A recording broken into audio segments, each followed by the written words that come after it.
Welcome to study 24 Udaipur.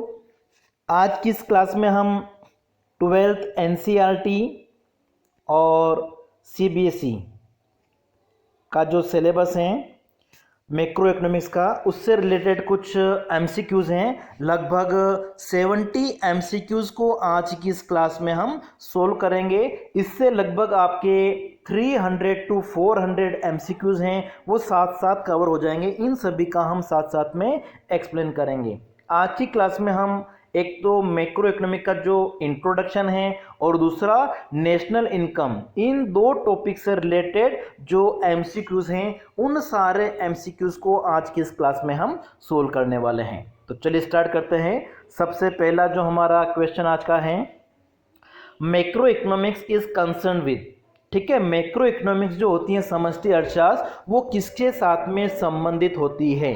तो देखिए macro economics में हम क्या करते हैं, जो इकोनॉमिक एक्टिविटीज़ होती हैं उनका हम पूरी इकोनॉमी के बारे में स्टडी करते हैं। तो जैसे पूरी इकोनॉमी में एग्रीगेट डिमांड कितनी है, एग्रीगेट कंजप्शन कितना है, एग्रीगेट सप्लाई कितनी है, जनरल प्राइस लेवल कितना है, इन्फ्लेशन रिसेशन क्या कंडीशन है जैसे, ठीक है। फिर आपका जैसे कि लेवल ऑफ आउटपुट हो गया आपका, या डिटर्मिनेशन ऑफ इनकम आउटपुट का लेवल कितना है, जीडीपी की ग्रोथ रेट क्या है, डेवलपमेंट का क्या लेवल है। तो ये सारी जो इकोनॉमिक एक्टिविटीज़ होती हैं उनका संबंध किससे होता है, पूरी इकोनॉमी से होता है। तो यहाँ पे जो आपका आंसर हो जाएगा वो क्या होगा, ऑप्शन डी। मैक्रो इकोनॉमिक्स में हम level of output of goods and services in economy इसकी भी स्टडी करते हैं, जनरल लेवल ऑफ प्राइजेस इसकी स्टडी भी करते हैं, जीडीपी की जो ग्रोथ है उसकी भी स्टडी करते हैं। ठीक है, करेक्ट आंसर आपका क्या हो गया, ये सारे, ऑप्शन डी। नेक्स्ट देखिए second, study of general price level is subject matter of, ठीक है, जो जनरल प्राइस लेवल होता है वो किसका सब्जेक्ट मैटर है, अभी हमने डिस्कस किया था फर्स्ट क्वेश्चन में। हमारा करेक्ट आंसर क्या हो जाएगा, ऑप्शन बी। ठीक है, जनरल प्राइस लेवल में हम क्या करते हैं, मैक्रो इकोनॉमिक्स, ये इसका सब्जेक्ट मैटर होता है, क्योंकि जनरल प्राइस लेवल किसी पर्टिकुलर किसी एक कमोडिटी से रिलेटेड नहीं होता है। मतलब इकोनॉमी में जितनी भी गुड्स हैं सर्विसेज हैं उनका एवरेज प्राइस लेवल कितना है, इंक्रीज हो रहा है या डिक्रीज हो रहा है। अगर इंक्रीज होता है उसको हम क्या कहते हैं, इन्फ्लेशन कहते हैं। और सारी गुड्स जो उनकी प्राइस जो है एवरेज प्राइस अगर कम होती है उसको क्या कहा जाता है, डिफ्लेशन कहा जाता है। तो जो जनरल प्राइस लेवल होता है वो किसका सब्जेक्ट मैटर होगा, मैक्रो इकोनॉमिक्स का। नेक्स्ट देखिए, एग्रीगेशन इज इन्वॉल्व इन, ठीक है, जो एग्रीगेशन है समग्र जिसको हम कह सकते हैं वो किसके साथ में संबंधित होता है। तो एग्रीगेशन की जो स्टडी है वो हम माइक्रो इकोनॉमिक्स में भी कर सकते हैं, मैक्रो इकोनॉमिक्स में भी करते हैं। इसलिए करेक्ट आंसर क्या हो जाएगा, ऑप्शन डी। जब हम माइक्रो इकोनॉमिक्स की स्टडी करेंगे तो उसमें जो इंडिविजुअल यूनिट होती हैं उसका हम एग्रीगेट ले सकते हैं, और मैक्रो इकोनॉमिक में हम ऐसी यूनिट लेंगे जो पूरी इकोनॉमी के साथ में संबंधित होती हैं। ठीक है, इसलिए माइक्रो और मैक्रो दोनों में एग्रीगेशन की स्टडी कर सकते हैं। नेक्स्ट आपका है, economic agents include, economic agent कौन होते हैं, आर्थिक एजेंट कौन होते हैं जो इकोनॉमिक डिसीजन लेते हैं। ठीक है, इकोनॉमिक डिसीजन क्या होता है, जैसे गवर्नमेंट क्या डिसीजन लेती है कि उसको कितना एक्सपेंडिचर करना है, कितना टैक्स लगाना है। कंज्यूमर जैसे क्या डिसीजन लेते हैं कि उनको कितना कंजप्शन करना है, कौन सी गुड्स का कंजप्शन करना है, कितनी क्वांटिटी में करना है। प्रोड्यूसर जो है वो क्या डिसीजन लेते हैं कि उनको कितना प्रोडक्शन करना है ताकि उनको मिलने वाला जो प्रॉफिट है वो मैक्सिमम हो जाए। बैंक हो सकते हैं, कोई इंस्टीट्यूशन हो सकते हैं, ठीक है, बैंक क्या डिसीजन लेते हैं कि रेट ऑफ इंटरेस्ट कितनी होगी। तो कहने का मतलब जो इकोनॉमिक एजेंट होते हैं वो गवर्नमेंट भी हो सकते हैं, प्रोड्यूसर भी हो सकते हैं, कंज्यूमर भी हो सकते हैं। इसलिए करेक्ट आंसर आपका हो जाएगा option D, all of this. Next आपका है fifth, which of the following statements is associated with general equilibrium analysis.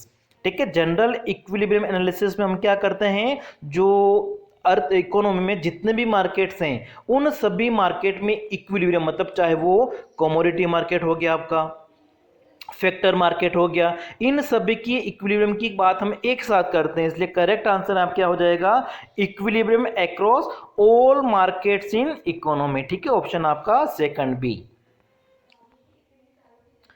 अब देखिए नेशनल इनकम वाला जो टॉपिक है उससे रिलेटेड क्वेश्चन हैं। Consumption of all goods and services in economy during the period of an accounting year is known as, ठीक है, एक साल में सारे गुड्स और सर्विसेज का जो कंजप्शन होता है उसको एक तरह से हम क्या कहते हैं, एग्रीगेट कंजप्शन कहेंगे। करेक्ट आंसर आपका हो जाएगा ऑप्शन सी, ठीक है। एग्रीगेट कंजप्शन का मतलब क्या हो गया, एक साल में हमारी इकोनॉमी में जितनी भी डिमांड है, किसकी डिमांड, सारे गुड्स और सर्विसेज की, और इन गुड्स को परचेज करने पर, इन गुड्स और सर्विसेज को परचेज करने पर एक साल में जो भी खर्चा किया जाएगा वो आपका क्या होता है, एग्रीगेट डिमांड होगा। नेक्स्ट देखिए, classification of goods depend on the, ठीक है, गुड्स का जो क्लासिफिकेशन होता है वो किसके ऊपर डिपेंड करता है, एंड यूज ऑफ गुड्स, मतलब उन गुड्स का अंतिम रूप से कौन यूज कर रहा है, अगर वो प्रोड्यूसर या कंज्यूमर यूज करता है फाइनली, ठीक है, लेकिन उसको प्रोसेस और प्रोडक्शन जो है उसमें अगर यूज नहीं किया जाता है तो उनको हम क्या कहेंगे, फाइनल गुड्स कहेंगे। लेकिन उन गुड्स का जो यूज है वो कौन कर रहा है, एक प्रोड्यूसर कर रहा है एज ए रॉ मटेरियल, तो उनको हम क्या कहेंगे, इंटरमीडिएट गुड्स कहेंगे। तो गुड्स का जो क्लासिफिकेशन होता है वो किसके ऊपर डिपेंड करता है कि उसका एंड यूज कौन कर रहा है, ठीक है। तो करेक्ट आंसर आपका हो जाएगा ऑप्शन डी।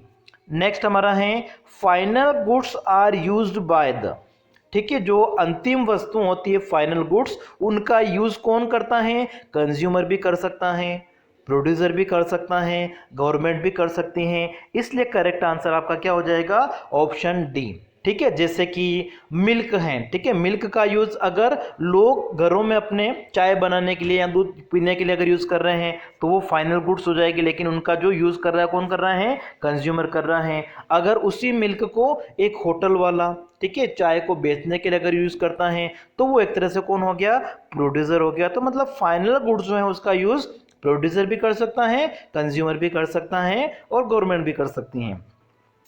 नेक्स्ट है fourth, those goods which satisfy human wants directly are called, ठीक है, ऐसी गुड्स जो लोगों की वांट्स को डायरेक्टली सेटिस्फाई करती हैं उनको हम क्या कहते हैं, कंज्यूमर गुड्स कहते हैं, ठीक है। कंज्यूमर अपनी जो भी नीड्स हैं, अपनी जो आवश्यकताएं हैं उनको पूरा करने के लिए जिन भी गुड्स का यूज करता है और उन गुड्स का यूज करने से उसको जो सेटिस्फेक्शन मिलेगा, तो कंज्यूमर जिन गुड्स का यूज करेगा उनको हम क्या कहेंगे, कंज्यूमर गुड्स। नेक्स्ट आपका है capital goods are those goods, ठीक है, कैपिटल गुड्स क्या होती हैं, ऐसी गुड्स जो प्रोडक्शन की जो प्रोसेस हैं उसमें कई सालों तक हम उनका यूज कर सकते हैं, ठीक है, मतलब सेवरल ईयर्स तक जिनका हम यूज कर सकते हैं, लेकिन उनका अगर हम कंटिन्यू यूज करेंगे तो क्या होगा, उनकी जो वैल्यू है वो एक तरह से क्या हो जाती है, कम हो जाती है, जिसको हम कहते हैं डेप्रिसिएशन कहते हैं। तो यहाँ पे आपका करेक्ट आंसर हो जाएगा कि जो कैपिटल गुड्स है वो क्या होती हैं, which are use in the production process for several years, ठीक है, ये भी सही है। और दूसरा विच इन्वॉल्व डेप्रिसिएशन लॉसेस, ठीक है, अगर उनका लगातार प्रयोग करेंगे तो क्या होगा, डेप्रिसिएशन लॉस होगा। तो करेक्ट आंसर आपका हो जाएगा ऑप्शन डी।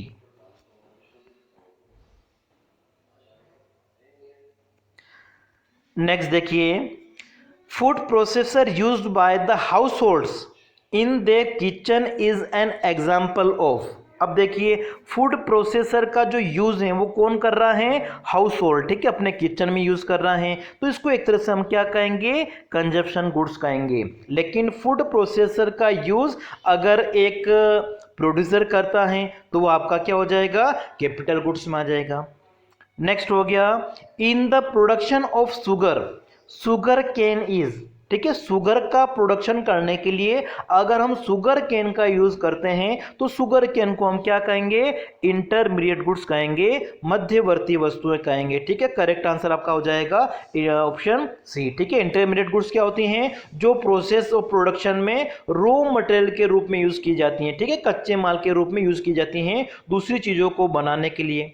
जैसे स्टील बनाने के लिए तांबे का अगर यूज किया जा रहा है तो तांबा आपका क्या हो जाएगा, इंटरमीडिएट गुड्स हो जाएगा। शर्ट बनाने के लिए अगर कपड़े का यूज़ किया गया है, क्लॉथ आपका क्या हो जाएगा, इंटरमीडिएट गुड्स हो जाएगा। या कपड़े बनाने के लिए अगर धागे का प्रयोग किया गया, धागा आपका क्या हो गया, इंटरमीडिएट गुड्स हो गया। धागे के लिए जैसे कॉटन का यूज़ किया तो कॉटन क्या हो गया, इंटरमीडिएट गुड हो गया। ठीक है, इंटरमीडिएट गुड में क्या होता है, जिसको हम रीसेल करते हैं, जिसकी वैल्यू को हम वापस बढ़ा सकते हैं, मतलब उसमें इंक्रीज कर सकते हैं, वैल्यू एडिशन कर सकते हैं। वो कौन सी गुड्स होती हैं, इंटरमीडिएट होती हैं। और फाइनल क्या होती हैं, जिनको लोग अपनी जो नीड होती हैं उनको पूरा करने के लिए परचेज करते हैं और वापस उसको रीसेल नहीं करते, कहने का मतलब। ठीक है, वो कौन सी होती हैं, फाइनल गुड्स होती है, मतलब जिसमें वैल्यू एडिशन नहीं किया जा सकता है वो फाइनल गुड्स होगी, और जिसमें वैल्यू एडिशन कर सकते हैं वो कौन सी होती हैं, इंटरमीडिएट गुड्स होती हैं। नेक्स्ट देखिए 8th, if a car is purchase by a taxi operator it will be regarded as. ठीक है, एक कार अगर टैक्सी ऑपरेटर अगर परचेज करता है तो इसको एक तरह से हम क्या कहेंगे, कैपिटल गुड भी कहेंगे और दूसरा फाइनल गुड भी कहेंगे। ठीक है, इसलिए करेक्ट आंसर आपका क्या हो जाएगा, ऑप्शन डी। लेकिन अगर एक कार कौन परचेस करता है, हाउस होल्ड, तो उसको हम क्या कहेंगे, फाइनल गुड कहेंगे। लेकिन टैक्सी ऑपरेटर ने कार परचेस की है, किस लिए परचेस की है, इनकम को जनरेट करने के लिए। ठीक है, तो इसको हम कैपिटल गुड्स भी लेंगे और साथ ही साथ ये फाइनल गुड्स भी हैं, क्योंकि टैक्सी ऑपरेटर ने जो कार परचेज की है उसको वो वापस रीसेल करने के लिए परचेज नहीं की है। ठीक है, उसने प्रोसेस ऑफ प्रोडक्शन में नई इनकम जनरेट करने के लिए उसको परचेज किया है।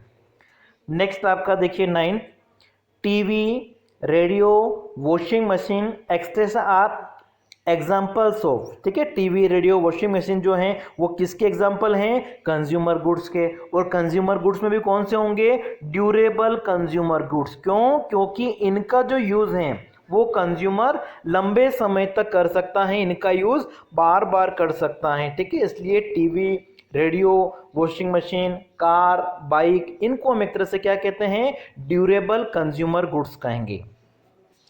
सेमी ड्यूरेबल में आपके जैसे क्लॉथ हैं, फर्नीचर है, ठीक है, इनको हम क्या कहते हैं, सेमी ड्यूरेबल कहते हैं। सिंगल यूज जो हमारी खाने पीने की चीज़ें हो गई, जैसे कि मिल्क हो गया, आपका फूड हो गया, ठीक है, इनको हम क्या कहते हैं, सिंगल यूज कंज्यूमर गुड्स कहेंगे। नेक्स्ट देखिए 10th, which of the following is a semi durable goods. ठीक है, अभी बताया था मैंने कि सेमी ड्यूरेबल जो गुड्स है इनमें से कौन सा होगा आपका, क्लॉथ। और पेट्रोल हो गया, जैसे मिल्क हो गया, ये आपका क्या होगा, सिंगल यूज कंज्यूमर गुड होगा। और रेडियो एक तरह से क्या होगा, ड्यूरेबल कंज्यूमर गुड होगा। नेक्स्ट देखिए 11, increase in the stock of capital is known as. ठीक है, जो कैपिटल स्टॉक अगर बढ़ता है इसको क्या कहा जाता है, कैपिटल फॉर्मेशन। ठीक है, कैपिटल फॉर्मेशन क्या होता है, increase in stock of capital. जब किसी इकोनॉमी में कैपिटल का स्टॉक बढ़ता है, जैसे कि एक प्रोड्यूसर है, उसके पास में एक वर्ष के प्रारंभ में 10 मशीनें थी और वो पूरे साल के बाद में अगर देखें तो उसके पास में मशीनें कितनी हो गई हैं, 12। तो उसके पास में कैपिटल स्टॉक कितना बड़ा है, 2। तो ये 2 एक तरह से क्या है, उस साल के लिए कैपिटल फॉर्मेशन। ठीक है, जिसको हम एक तरह से क्या कह सकते हैं, इन्वेस्टमेंट कह सकते हैं।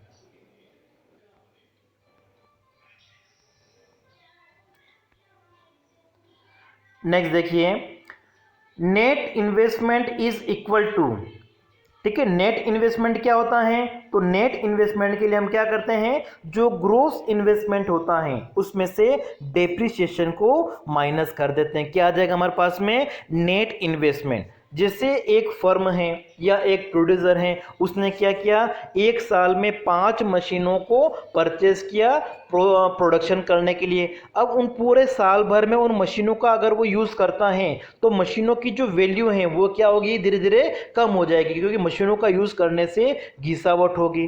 ठीक है, तो उनकी जो प्रोडक्शन कैपेसिटी है वो धीरे धीरे क्या हो जाएगी, फिर कम हो जाएगी, जिसको एक तरह से क्या कहा जाता है, डेप्रिसिएशन। तो ग्रोस इन्वेस्टमेंट में से डेप्रिसिएशन को अगर हम माइनस कर देते हैं, सकल निवेश में से मूल्यह्रास घिसावट को माइनस कर दोगे तो आपके पास में क्या आ जाएगा, शुद्ध निवेश आ जाएगा, नेट इन्वेस्टमेंट आ जाएगा। नेक्स्ट आपका है 13, नेट कैपिटल फॉर्मेशन कॉजेज। ठीक है, जब इकोनॉमी में कैपिटल फॉर्मेशन जो होता है, कौन सा ले रहे हैं हम, नेट कैपिटल फॉर्मेशन, तो इससे क्या होगा, इकोनॉमी में जो प्रोडक्शन कैपेसिटी है वो क्या होगी, बढ़ेगी, इंक्रीज होगी। ऑप्शन आपका ए। नेक्स्ट देखिए 14, which of the following leads to depreciation. ठीक है, इनमें से डेप्रिसिएशन में हम किस चीज को लेते हैं, नॉर्मल वियर एंड टियर। ठीक है, जो सामान्य टूट फूट होती हैं वो एक तरह से किसका भाग होती हैं, डेप्रिसिएशन का। लेकिन damage due to market crash की वजह से या डैमेज ड्यू टू फ्लड की वजह से अगर होता है तो इनको हम डेप्रिसिएशन में नहीं लेते हैं। नेक्स्ट आपका है 15, which of the following leads to unexpected obsolescence. ठीक है, अनएक्सपेक्टेड ऑब्सोलेंस इनमें से किनको लिया जाता है, तो ये आपका हो जाएगा ऑप्शन डी। ठीक है, नेचुरल क्लाइमेटीज होती हैं वो इसके अंतर्गत आएगी। बाकी जैसे चेंज इन डिमांड है, चेंज इन टेक्नोलॉजी है, ये एक्सपेक्टेड होती है एक तरह से। ठीक है, इनका हम अनुमान लगा सकते हैं। नेक्स्ट देखिए 16, which of the following is the cause of expected obsolescence. तो एक्सपेक्टेड का अभी बताया था मैंने, चेंज इन डिमांड हो गया और चेंज इन टेक्नोलॉजी हो गया। ऑप्शन आपका डी। नेक्स्ट देखिए 17, depreciation reserve fund is need for. ठीक है, एक फर्म क्या करती हैं, अपने पास में डेप्रिसिएशन रिजर्व फंड को रखती हैं। क्यों रखती हैं, क्योंकि जो भी वो मशीनें यूज़ कर रही हैं कुछ टाइम बाद जब वो ख़राब हो जाएगी, ठीक है, जितना भी उनका लाइफ टाइम लाइफ पीरियड जो भी होता है, तो उसके बाद में उनको रिप्लेस करना पड़ता है। तो रिप्लेस इन्वेस्टमेंट के लिए, ठीक है, ऑप्शन आपका क्या हो जाएगा, सी।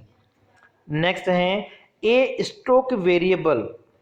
ठीक है, स्टॉक वेरिएबल क्या होता है, जिन क्वांटिटी को हम क्या कर सकते हैं, पॉइंट ऑफ टाइम पे मेजर कर सकते हैं। और पॉइंट ऑफ टाइम पे मेजर कर सकते हैं इसका मतलब क्या हो गया, उनका कोई टाइम डायमेंशन नहीं होता है। ठीक है, और एक तरह से स्टॉक को हम पॉइंट ऑफ टाइम पे मेजर करते हैं, इसलिए इसको हम क्या कहते हैं, स्टैटिक कॉन्सेप्ट भी कह सकते हैं। इसलिए करेक्ट आंसर आपका क्या हो जाएगा, ऑप्शन सी। ठीक है, स्टॉक एक तरह से क्या है, नो टाइम डायमेंशन होता है और स्टैटिक कॉन्सेप्ट होता है। नेक्स्ट आपका है 19th, एक quantity measure per unit time period is known as. ठीक है, जब हम किसी क्वांटिटी को पॉइंट ऑफ टाइम पे मेजर करते हैं उसको क्या कहते हैं, स्टॉक। लेकिन पीरियड ऑफ टाइम में अगर हम मेजर करते हैं उसको क्या कहा जाता है, फ्लो वेरिएबल कहा जाता है। ठीक है, हिंदी में जिसको हम क्या कहते हैं, प्रवाह। और स्टॉक को हिंदी में स्टॉक शब्द ही हम यूज करते हैं। नेक्स्ट आपका है 20, income of the family is the example of which variable. तो देखिए, जो फैमिली की इनकम होती है, इनकम कैसे हो सकती हैं, पर डे के हिसाब से हो सकती है, मंथली हो सकती हैं, ईयरली हो सकते हैं। तो यहाँ पे टाइम ऑफ पीरियड आ गया, और टाइम ऑफ पीरियड के लिए हम क्या करते हैं, जो फ्लो वेरिएबल हैं उसका यूज करते हैं। तो इनकम एक तरह से क्या है, फ्लो वेरिएबल होगा। नेक्स्ट आपका है 21, विच of the following is a stock variable. ठीक है, स्टॉक वेरिएबल क्या होता है, जिसको हम पॉइंट ऑफ टाइम पे मेजर कर सकते हैं। जैसे कि आपका दिल्ली और मनाली। ठीक है, दिल्ली और मनाली के बीच में कितनी डिस्टेंस है, ये आपका क्या हो गया, स्टॉक वेरिएबल हो गया। अब देखिए, इंटरेस्ट ऑन कैपिटल कैसे मेजर करेंगे, क्वार्टरली हो सकता है, हाफ ईयरली हो सकता है, ईयरली हो सकता है। तो यहाँ पे क्या आ गया, आपका टाइम पीरियड आ गया। इसलिए इंटरेस्ट ऑन कैपिटल क्या है, फ्लो वेरिएबल है। एक्सपेंडिचर ऑन मनी, मनी का जो एक्सपेंडिचर हो रहा है एक दिन के हिसाब से हो सकता है, महीने के हिसाब से हो सकता है, इसलिए ये भी आपका क्या है, फ्लो वेरिएबल होगा। ठीक है, देखिए जैसे कि स्टॉक वेरिएबल में क्या आता है, जिनको हम पॉइंट ऑफ टाइम पे मेजर कर सकते हैं। पॉइंट ऑफ टाइम पे जैसे कि आपका डिस्टेंस हो गया। ठीक है, इसके अलावा जैसे मनी की जो सप्लाई है हमारी इकोनॉमी में वो कितनी है। ठीक है, ये आपका क्या हो जाएगा, स्टॉक कंसेप्ट हो जाएगा। आपके बैंक अकाउंट में जैसे आज की जो तारीख है उसमें कितना पैसा डिपॉजिट किया हुआ है, जमा है अभी तक, वो आपका क्या है, स्टॉक वेरिएबल होगा। इसके अलावा जैसे कि वाटर टैंक है, ठीक है, उसमें कितना पानी भी भरा हुआ है, ये सारे क्या हैं, स्टॉक कॉन्सेप्ट है। ठीक है, स्टॉक वेरिएबल का मतलब क्या हो गया, जिसको हम पॉइंट ऑफ टाइम पे मेजर कर सकते हैं। और पीरियड ऑफ टाइम में मेजर करना है कि ये जो टैंक है, ठीक है, उसमें पानी किस स्पीड से भरा रहा है, यहाँ दिल्ली और मनाली की जो डिस्टेंस है उस पर एक कार ट्रेवल कर रही है जिसकी स्पीड क्या है 50 किलोमीटर पर आवर है, तो ये आपका क्या हो गया, फ्लो वेरिएबल हो जाएगा। चेंज इन मनी सप्लाई, मतलब जिनको भी हम पीरियड ऑफ टाइम में मेजर कर सकते हैं वो क्या होता है, फ्लो वेरिएबल होता है। और पॉइंट ऑफ टाइम पे मेजर करते हैं वो कौन से होते हैं, स्टॉक वेरिएबल होते हैं। नेक्स्ट देखिए, which of the following is not A flow variable. ठीक है, अब देखिए इनकम मंथली हो सकती हैं, ईयरली हो सकती हैं, पर डे के हिसाब से हो सकती हैं, तो ये आपका क्या है, फ्लो वेरिएबल है। कैपिटल फॉर्मेशन आपका, ठीक है, इनको भी हम पॉइंट ऑफ टाइम पे मेजर कर सकते हैं, नहीं कर सकते हैं, ठीक है। कैपिटल फॉर्मेशन का मतलब क्या होगा, एक साल में कितना इन्वेस्टमेंट हुआ, कहने का मतलब कैपिटल फॉर्मेशन कितना हुआ, एक साल के शुरू में कितना था, लास्ट में कितना था, ठीक है, ये आपका हो गया। Supply of money in a country, ठीक है, supply of money in country एक तरह से क्या हो गया, स्टॉक वेरिएबल हो गया। क्यों, क्योंकि इसको हम पॉइंट ऑफ टाइम पे मेजर कर सकते हैं। अगर यहाँ पे होता change in supply of money, ये आपका क्या होता, फ्लो वेरिएबल होता। लेकिन सप्लाई ऑफ मनी जो है वो एक तरह से क्या है, स्टॉक कंसेप्ट है, फ्लो वेरिएबल नहीं है। Leakage of water from over a tank, ठीक है, वो जो वाटर से हो रहा है, हमारा लीकेज हो रहा है टैंक से, तो ये आपका क्या है, फ्लो वेरिएबल होगा। नेक्स्ट देखिए, a car running between Delhi and Agra at a speed of 120 kilometre per hour includes. अब देखिए यहाँ पे दिल्ली और आगरा के बीच में जो डिस्टेंस है वो आपका क्या हो गया, स्ट्रोक वेरिएबल हो गया, और इसकी स्पीड इतनी है, ठीक है, पर आवर स्पीड दे रखी है, तो ये आपका क्या है, फ्लो वेरिएबल। इसका मतलब ये जो हमारा स्टेटमेंट है इसमें स्ट्रोक और फ्लो वेरिएबल दोनों को इसमें लिया गया है। नेक्स्ट देखिए 24, factor services rendered by household to the firm lead to, ठीक है, तो फैक्टर सर्विसेज जो हैं, ठीक है, इनको हम क्या कहते हैं, रियल फ्लो कहते हैं। देखिए सर्कुलर फ्लो ऑफ इनकम जो है उसमें एक तो होता है आपका रियल फ्लो, जैसे कि जो हाउस होल्ड होते हैं वो फैक्टर सर्विस देते हैं प्रोड्यूसर को, ये आपका क्या है, रियल फ्लो है। दूसरा जो प्रोड्यूसर होता है वो क्या करता है, हाउस होल्ड के लिए गुड्स और सर्विसेज का फ्लो करता है, ये भी आपका क्या है, रियल फ्लो है। मनी फ्लो कौन सा होता है, जो फैक्टर यूज किए गए हैं बदले में उनको जो पेमेंट दिया जाता है, फैक्टर के पेमेंट, जैसे कि आपका रेंट हो गया, वेजेस हो गया, इंटरेस्ट हो गया, प्रॉफिट हो गया, तो ये जो फैक्टर पेमेंट है ये आपका क्या होता है, मनी फ्लो होता है। इसी तरीके से expenditure on goods and services, goods और सर्विसेज को परचेज करने के ऊपर जो खर्चा किया गया है वो आपका क्या है, मनी फ्लो होता है।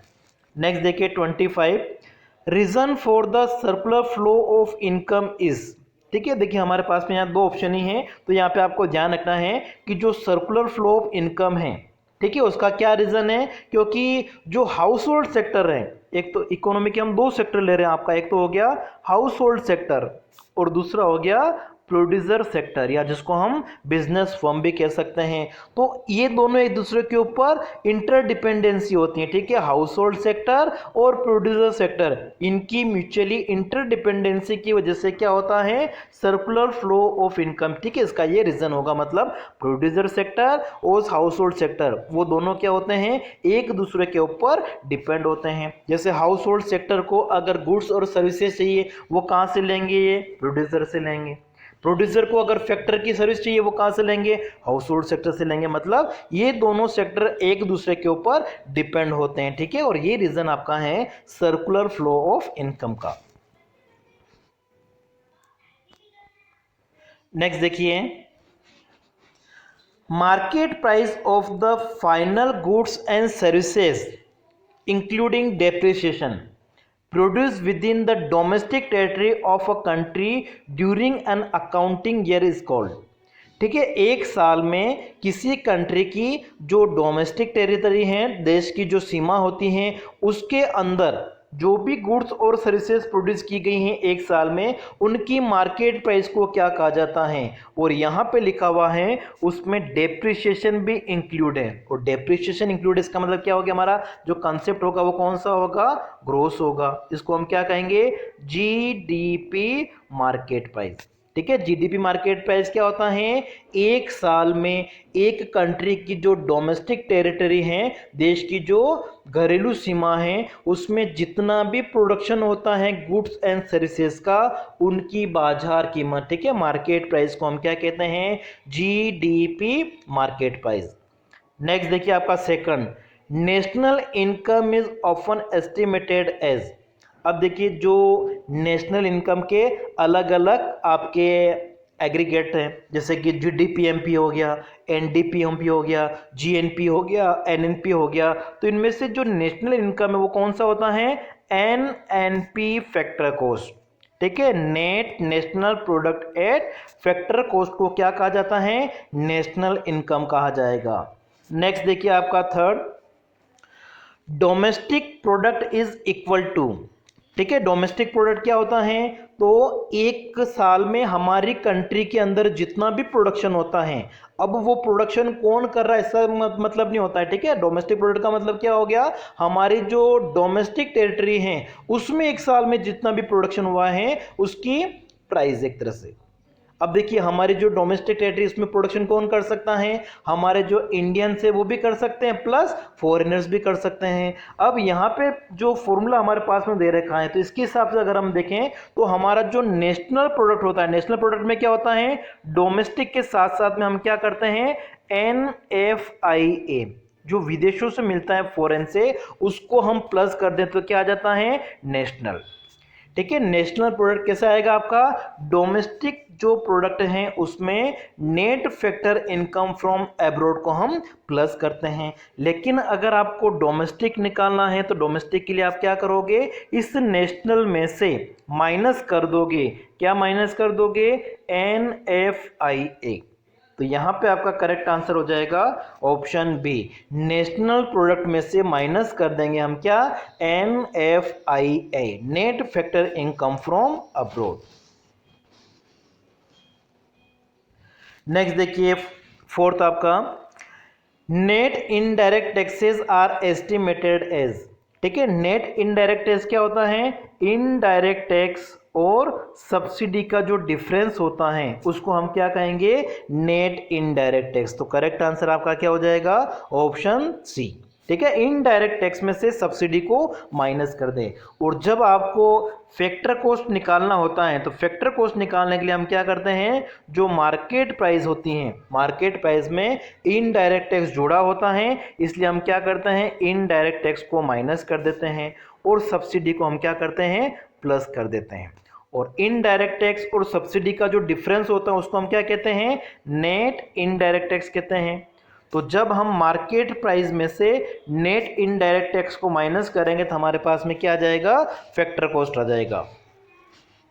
नेक्स्ट देखिए fifth, which of the following is not correct, ठीक है। इनमें से कौन सा सही नहीं है, तो हमको निकालना है NNP eight market price, first option में आपका, ठीक है, NNP मार्केट प्राइस, और क्या लिखा हुआ है, GNP मार्केट प्राइस, ठीक है। GNP मार्केट प्राइस में देखिए डेप्रिसिएशन पहले से जुड़ा हुआ होता है और यहाँ पे पहले और जोड़ दिया है, ठीक है। अगर G लिखा हुआ इसका मतलब क्या हो गया, इसमें डेप्रिसिएशन पहले से जुड़ा हुआ है, इसलिए हमारा पहला जो लिखा हुआ है वो गलत होगा। करेक्ट आंसर आपका क्या हो जाएगा, ऑप्शन है। देखिए सेकंड क्या लिखा हुआ है, NDP market price, B option में आपका क्या लिखा हुआ है, NDP market price equal to क्या होता है, NNP मार्केट प्राइस।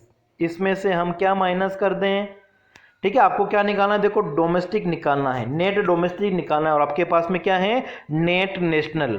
तो नेशनल में NFIA जुड़ा होता है, उसको अगर आप माइनस कर दोगे तो क्या आ जाएगा, आपका डोमेस्टिक आ जाएगा, ठीक है। तो दूसरा भी ऑप्शन आपका सही लिखा हुआ है। NDP at factor cost, NDP at factor cost is equal to NDP market price. तो मार्केट प्राइस में से हम क्या माइनस करते हैं, नेट इनडायरेक्ट टैक्स को माइनस कर दो, या फिर इनडायरेक्ट टैक्स को माइनस कर दो और प्लस सब्सिडी कर दो। तो ये वाला भी ऑप्शन आपका सही लिखा हुआ है। और डी क्या लिखा हुआ है, GDP फैक्टर कॉस्ट क्या होता है, NDP फैक्टर कॉस्ट में, ठीक है। एन का मतलब क्या हो गया यहाँ पे, नेट, तो नेट में आप अगर डेप्रिसिएशन प्लस करोगे तो क्या आ जाएगा, ग्रोस आ जाएगा। तो ये भी ऑप्शन सही है। तो करेक्ट आंसर आपका फिफ्थ में कौन सा हो जाएगा, ऑप्शन ए। नेक्स्ट देखिए sixth, which one is correct, ठीक है, इनमें से कौन सा सही है। तो देखिए नेशनल इनकम क्या होता है आपका, NNP फैक्टर कॉस्ट। तो फर्स्ट ऑप्शन में क्या दे रखा है, NDP फैक्टर कॉस्ट में से आप माइनस कर दो NFI है। अब देखिए NDP का मतलब तो क्या हो गया, पहले से डोमेस्टिक ही है और अब इसमें से NI पे और माइनस कर दिया इन्होंने, तो ये तो गलत है बिल्कुल, क्योंकि NI पे डोमेस्टिक में प्लस नहीं किया हुआ होता है, ठीक है, और माइनस कर रखा है, इसका मतलब पहला जो आपका फॉर्मूला दे रखा है वो गलत है। Second, GNP factor cost equal to क्या है, GNP market price plus indirect tax कर दिया, ये भी गलत है, ठीक है, अगर माइनस इनडायरेक्ट टैक्स लिखा होता तो करेक्ट होता। तीसरा क्या आपका, नेशनल इनकम इक्वल टू, ठीक है, नेशनल इनकम क्या होती है, NNP factor cost is equal to domestic income plus net factor income from abroad, ठीक है, डोमेस्टिक में अगर हम NFIA को प्लस कर दें, इसका मतलब ये सही ऑप्शन आपका तीसरा। और चौथा क्या लिखा हुआ है, GDP factor cost, GDP factor cost में से निकालने के लिए क्या किया हुआ है, NDP फैक्टर कॉस्ट में से, NDP फैक्टर कॉस्ट में से माइनस कर रखा है डेप्रिसिएशन। अब देखिए यहाँ पे N का मतलब नेट है, नेट का मतलब पहले से ही डेप्रिसिएशन माइनस किया हुआ है और माइनस करके उन्होंने गलत लिखा हुआ है, ठीक है, इसलिए आपका करेक्ट आंसर क्या हो गया, ऑप्शन सी। नेक्स्ट देखिए, basis of the difference between the concept of market price and factor cost. Market price और फैक्टर कॉस्ट में जो डिफरेंस होता है वो किसका होता है, इनडायरेक्ट टैक्स और सब्सिडी का।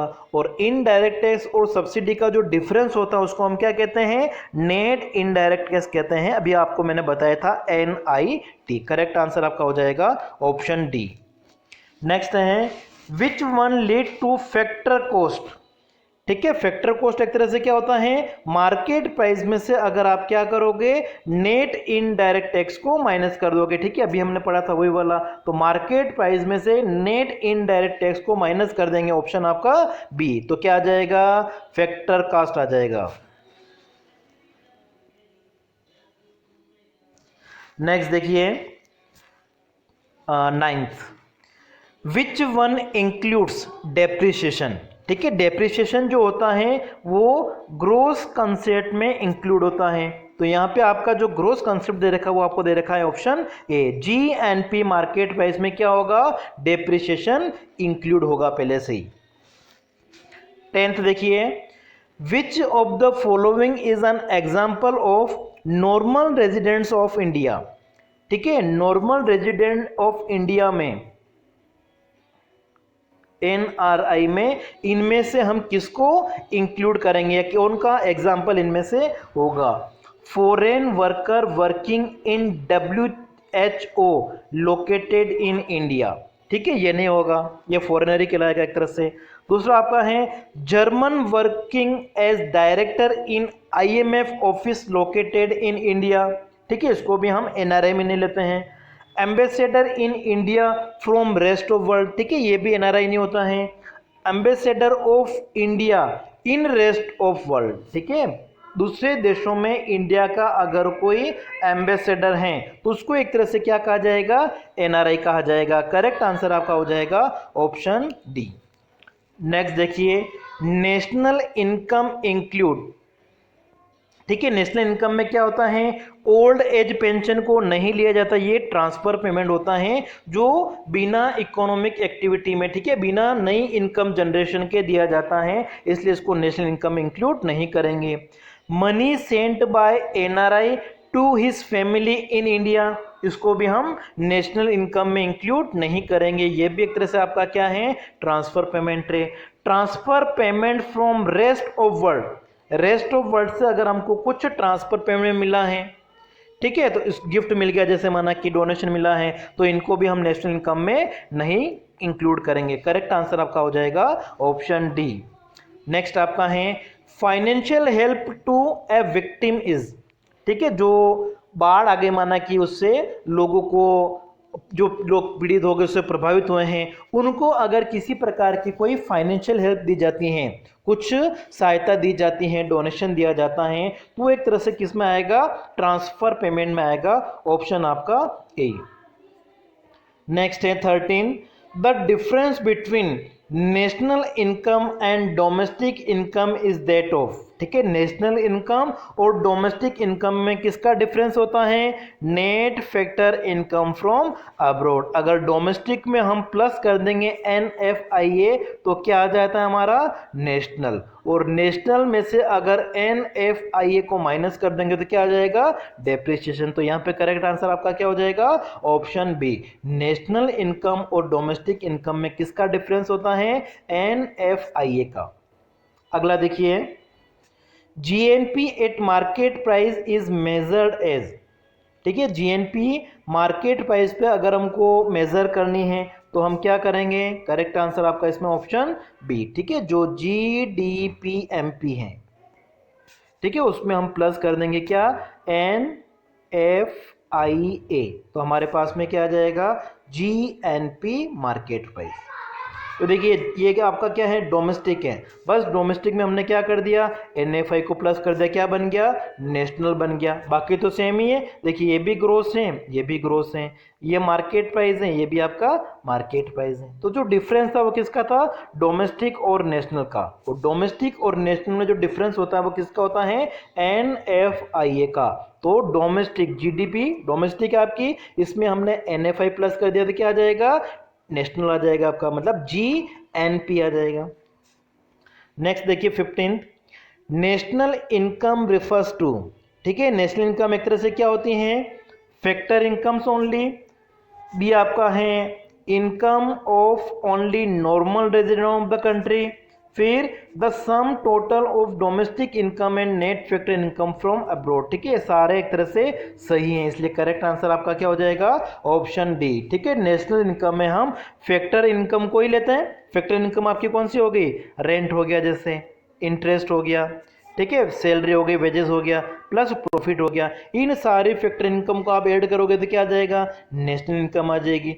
नेशनल इनकम में हम क्या करते हैं, हमारे कंट्री के जो रेजिडेंट्स हैं, ठीक है, नॉर्मल रेजिडेंट जिनको हम कहते हैं, उन्हीं की इनकम को लिया जाएगा, ये भी बिल्कुल सही है। और फिर ये एक तरह से क्या होता है, जो डोमेस्टिक इनकम होती हैं उसमें हम NFI को प्लस कर देते हैं। ये सारे सही हैं, करेक्ट आंसर आपका हो जाएगा ऑप्शन डी।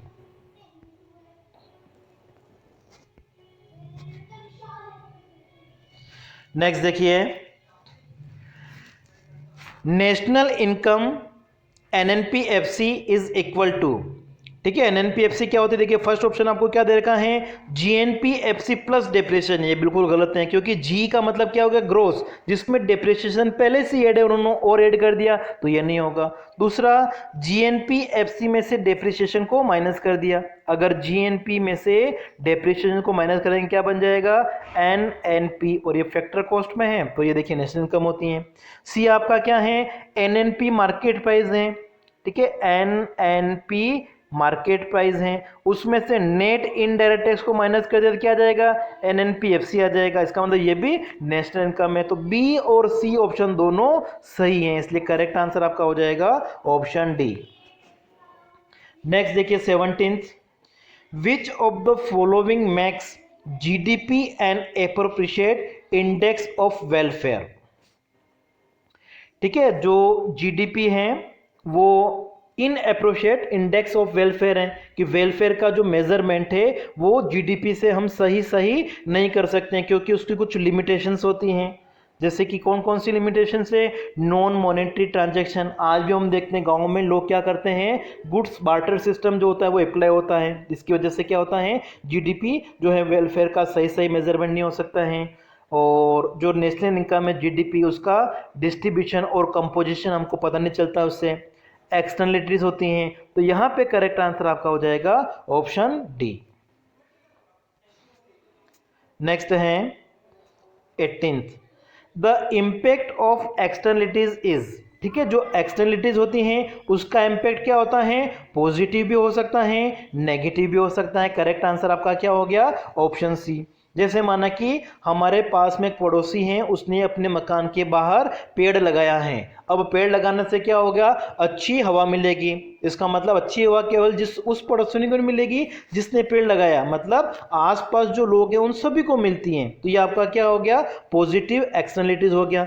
और नेगेटिव का मतलब क्या हो गया, एक फैक्ट्री है जैसे, ठीक है, उसने अपने फैक्ट्री में से जो गंदा पानी निकला है उसको उसने क्या किया, पास की नदी में मिला दिया। इसका मतलब ये एक तरह से जो एक्सटर्नलिटी वो कौन सी है, नेगेटिव है, ठीक है, जो समाज के दूसरे लोगों पर भी एक तरह से प्रतिकूल प्रभाव डाल रही है, ठीक है, विपरीत प्रभाव डाल रही है। 19 आपका है रियल नेशनल इनकम मीन्स, ठीक है, रियल नेशनल इनकम का मतलब क्या हो गया, जिस नेशनल इनकम को हम कांस्टेंट प्राइस, जो बेस ईयर की प्राइस है उस पे अगर हम कैलकुलेट करें, ठीक है। तो नेशनल इनकम निकालने के लिए जैसे हमको अगर 2020 की नेशनल इनकम कैलकुलेट करनी है तो इसके लिए हमने क्या किया, कोई एक बेस ईयर लिया, ठीक है। जैसे कि हमने 2011 की प्राइस लेके 2020 के लिए नेशनल इनकम कैलकुलेट किया, जिसको हम क्या कहेंगे, रियल नेशनल इनकम। लेकिन आप अगर दूसरी बात करो, नॉमिनल इनकम क्या होगी आपकी, 2020 के लिए नेशनल इनकम की कैलकुलेशन करने के लिए हम प्राइस भी कौन सी लेंगे, 2020 की, मतलब जिस ईयर के लिए नेशनल इनकम निकालनी है उसी ईयर की अगर हम प्राइस लेंगे उसको हम क्या कहते हैं, नॉमिनल नेशनल इनकम। और किसी बेस ईयर की, प्रीवियस ईयर की, ठीक है, बेस ईयर या आपका जो कांस्टेंट प्राइस होता है उसको अगर हम लेंगे तो आपका क्या हो जाएगा, रियल नेशनल इनकम। तो यहां पे आपका करेक्ट आंसर क्या हो जाएगा, ऑप्शन सी। फिर देखिए नेक्स्ट, जीडीपी डिफ्लेटर, ठीक है, जीडीपी डिफ्लेटर क्या होता है, नॉमिनल इनकम, ठीक है, नॉमिनल इनकम में हम क्या करते हैं, रियल इनकम का डिवाइड करके उसको हम 100 से मल्टीप्लाई कर देते हैं। मतलब करंट ईयर की जो इनकम है जीडीपी है अपॉन बेस ईयर की जीडीपी मल्टीप्लाई बाय 100, क्या आ जाएगा आपका, जीडीपी डिफ्लेटर। और जीएनपी डिफ्लेटर होता तो बस हम ले लेते हैं यहाँ पे nominal GNP upon real GNP multiply by 100। Next आपका है 21, increase in price of commodities due to increase in taxes assume relevance in the estimation of NNP MP because. तो देखिए कोई भी चीज अगर बेची जा रही है उसके ऊपर अगर टैक्स लगता है तो टैक्स से क्या होगा, उसकी जो मार्केट प्राइस है वो एक तरह से क्या होगी, बढ़ जाएगी। तो करेक्ट आंसर आपका हो जाएगा option D, taxes cause a rise in market price of commodity which otherwise would have been sold at lower price, ठीक है। जब किसी चीज को कम कीमत पर बेचा जा सकता है लेकिन उसके ऊपर अगर टैक्स लगा दिया जाता है तो उससे उसकी मार्केट प्राइस जो वो क्या होगी, बढ़ जाएगी।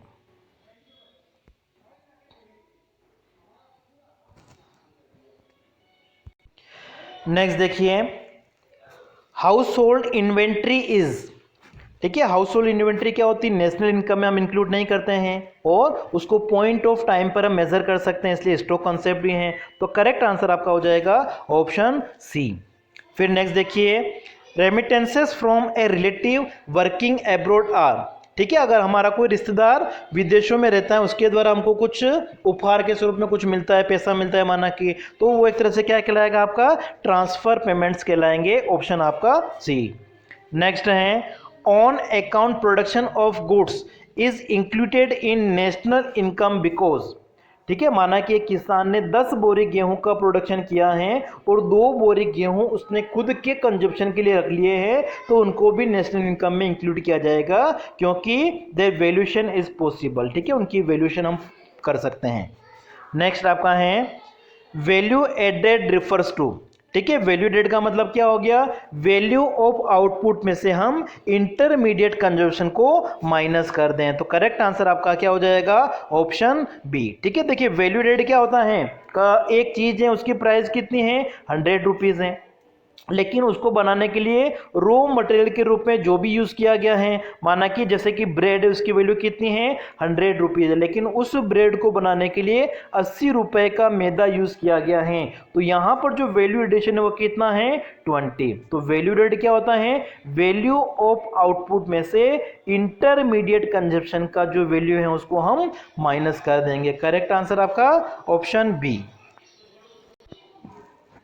नेक्स्ट देखिए, gross domestic capital formation is the sum total of, ठीक है, कैपिटल फॉर्मेशन का मतलब क्या हो गया, एक साल में जो इन्वेस्टमेंट किया गया है, और ग्रोस का मतलब जिसमें हम डेप्रिसिएशन को भी अलग नहीं रख रहे हैं, ठीक है, उसको ऐड किया हुआ पहले से। तो gross domestic capital formation is the sum total of क्या होगा, gross domestic capital formation and change in stock, net domestic fixed capital formation plus inventory investment plus depreciation. तो देखिए आपका ये बी ऑप्शन भी सही लग रहा है और सी ऑप्शन भी सही लग रहा है, इसलिए करेक्ट आंसर आपका क्या हो जाएगा, option D. Gross domestic capital formation में हम क्या करते हैं, जो आपका फिक्स्ड कैपिटल फॉर्मेशन है, जैसे कि फिक्स का मतलब हो गया कि एक मशीन है, जैसे कंपनी के पास में 10 मशीनें हैं, 10 मशीनें से 12 मशीनें हो गई हैं, तो 12 हो गई, ठीक है, ये आपका क्या हो गया, gross domestic fixed capital formation हो गया। और चेंज इन स्टॉक को भी हम इसमें लेते हैं, ठीक है, चेंज इन स्टॉक का मतलब ओपनिंग स्टॉक कितना था और क्लोजिंग स्टॉक कितना है, दोनों का डिफरेंस, ठीक है, जिसको हम इन्वेंट्री इन्वेस्टमेंट भी कह सकते हैं। तो यहाँ पे फिक्स्ड कैपिटल फॉर्मेशन साथ साथ में इन्वेंट्री इन्वेस्टमेंट भी आ जाएगा, और देखिए यहाँ पे क्या लिखा हुआ, नेट लिखा हुआ है, इसलिए हमने डेप्रिसिएशन को भी प्लस कर दिया, क्या आ जाएगा, ग्रोस आ जाएगा, ठीक है, ग्रोस डोमेस्टिक कैपिटल फॉर्मेशन आ जाएगा, इसलिए करेक्ट आंसर आपका क्या हो गया, ऑप्शन डी। नेक्स्ट देखिए sixth, value added method measures the contribution of which of the following within the domestic territory of a country। तो देखिए यहाँ पे डोमेस्टिक टेरिटरी लिखा, मतलब हमारे जो इंडिया है उसकी डोमेस्टिक टेरिटरी में एक साल में जितना भी प्रोडक्शन हुआ है वो सारा हम लेते हैं। अब वो प्रोडक्शन कौन कर रहा है, हमारे कंट्री के जो रेजिडेंट्स है वो कर रहे हैं, उनको भी हम लेते हैं, और जो फॉरेनर्स हैं, जो नॉन रेजिडेंट्स हैं, उनके प्रोडक्शन को भी हम लेंगे। तो यहाँ पे आंसर आपका क्या हो जाएगा, ऑप्शन डी, बी एंड सी दोनों करेक्ट हैं। नेक्स्ट देखिए, which of the following items is not included within while estimating national income by income method। जब नेशनल इनकम को हम इनकम मेथड से मेजर करेंगे तो इनमें से किसको इंक्लूड नहीं करेंगे। तो देखिए आपका जो रेंट है उसको इंक्लूड किया जाएगा, मिक्स्ड इनकम को लिया जाएगा, अनडिस्ट्रीब्यूटेड प्रॉफिट, ये भी प्रॉफिट का एक पार्ट है, इसको भी हम लेंगे, फिक्स्ड इन्वेस्टमेंट को नहीं लिया जाएगा, ठीक है। फिक्स्ड इन्वेस्टमेंट जो है वो आपका एक्सपेंडिचर मेथड से जब हम कैलकुलेट करेंगे उस समय लिया जाएगा, ठीक है। तो इनकम मेथड में जो इनकम है, रेंट हो गया आपका, इंटरेस्ट हो गया, प्रॉफिट हो गया, ठीक है। प्रॉफिट में जैसे आपका अनडिस्ट्रीब्यूटेड प्रॉफिट भी आ गया, कॉर्पोरेशन प्रॉफिट भी आ गया, कॉर्पोरेशन टैक्स जिसको हम कहते हैं, ठीक है, और डिस्ट्रीब्यूटेड प्रॉफिट जिसको हम डिविडेंड कहते हैं उसको भी हम इंक्लूड करते हैं, और आपका जो मिक्स्ड इनकम है उसको भी हम लेते हैं, ठीक है। रेंट हो गया, इंटरेस्ट हो गया, पी हो गया, और कंपनसेशन ऑफ एम्प्लॉय, वेजेस और सैलरी हो गई, इन सभी को हम इनकम मेथड में इंक्लूड करेंगे। तो यहाँ पे आपको पूछा हुआ था कि इनकम मेथड में किसको इंक्लूड नहीं करेंगे, फिक्स्ड इन्वेस्टमेंट को। नेक्स्ट देखिए, which of the following is not an element of final consumption expenditure, ठीक है, इनमें से फाइनल कंजप्शन एक्सपेंडिचर में किसको इंक्लूड नहीं किया जाएगा।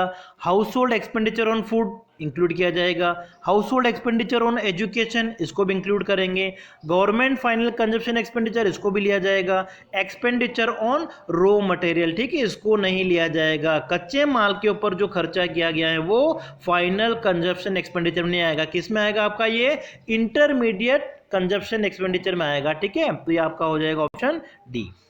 नेक्स्ट देखिए, as a result of double counting national income is, ठीक है, डबल काउंटिंग से नेशनल इनकम क्या होगी, ज्यादा कैलकुलेट हो जाएगी। अगर हम एक ही चीज की वैल्यू एक से ज्यादा बार इंक्लूड करेंगे तो यहाँ पे आपका हो जाएगा ओवर एस्टिमेटेड, ठीक है, ऑप्शन आपका ए। डबल काउंटिंग में एक ही चीज की प्राइस एक से ज्यादा बार इंक्लूड कर देता, मतलब जो नेशनल इनकम है वो आपकी क्या हो जाएगी, ओवर एस्टिमेटेड हो जाएगी, ज्यादा हो जाएगी।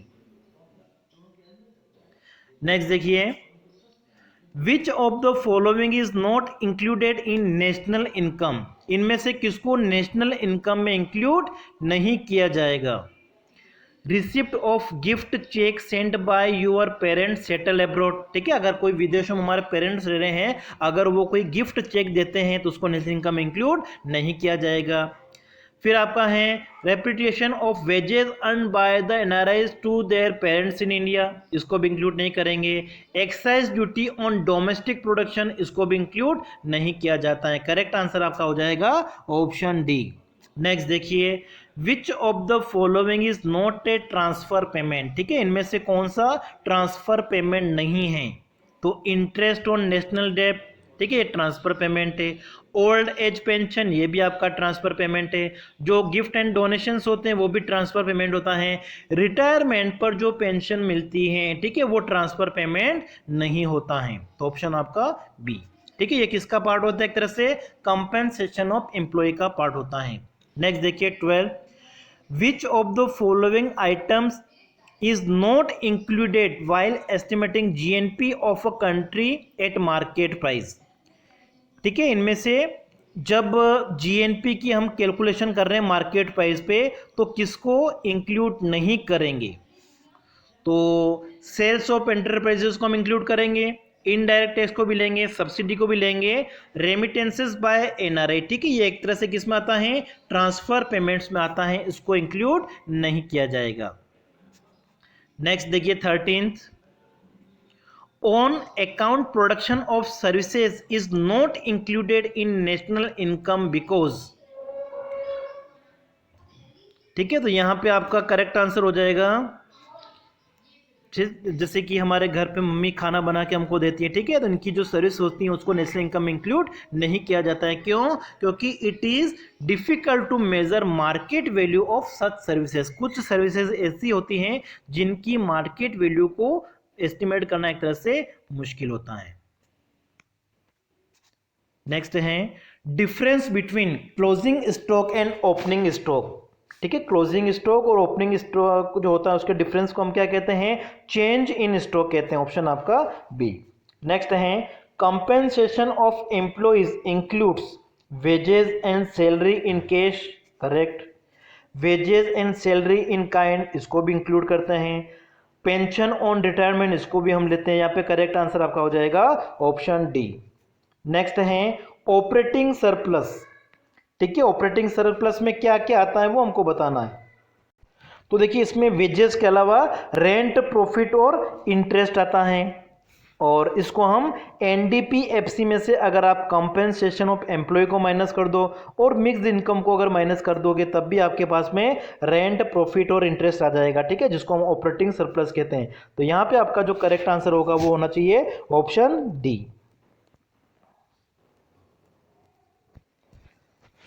अगला देखिए, which of the following is not include in inventory investment, ठीक है, इनमें से किसको इन्वेंट्री इन्वेस्टमेंट में नहीं लिया जाएगा? तो देखिए फिनिश गुड को लिया जाता है, सेमी फिनिश गुड को भी लिया जाता है और रॉ मटेरियल को भी लिया जाता है। Change in sales during the year, इसको नहीं लिया जाएगा। करेक्ट आंसर आपका ऑप्शन डी हो जाएगा।